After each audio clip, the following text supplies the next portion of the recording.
তোমরা স্কুলে খাও তো? তোমরা খাবারের জন্য কি নিয়ে আসো? থালা নিয়ে আসো। যখন খেতে দেওয়া হয় তখন থালা কি করো? ধুয়ে নাও। তাহলে থালা ধুয়ে নাও। থালার নোংরা তো চলে গেল, আমাদের তারপরে হাতে কি থাকবে? নোংরা থাকবে। তাহলে তারপরে আমরা কি করব? হাত ধোবো, নাহলে সেই নোংরা আমাদের পেটে চলে যাবে। হাত ধুয়ে তোমরা কি করো? সুন্দর করে বসো। তো বসার পরে তোমাদের খাবার দেওয়া হয়, তোমরা তারপরে খাবার খাও।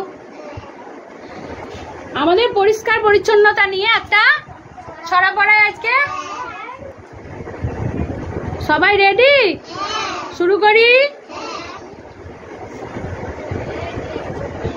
খাবার থালা আগে ধোবো, খাবার থালা আগে ধোবো, তারপরেতে হাত। খাবার থালা আগে ধোবো, তারপরেতে হাত। বসবো মোরা, পড়বে পাতে ভাত।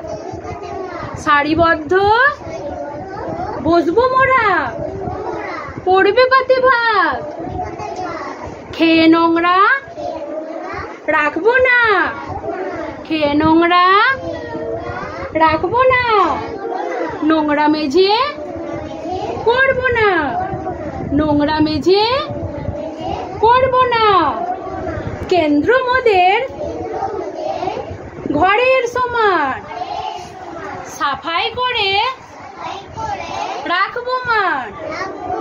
কেন্দ্র মোদের ঘরের সমান, সাফাই করে রাখবো মান। ভালো লেগেছে? তাহলে নোংরা রাখবে আর না? আমরা ঘরেও নোংরা রাখি না, আর এখানে তো আমরা লেখাপড়া করতে আসি, তাহলে সেখানেও আমরা নোংরা রাখবো না। মনে থাকবে?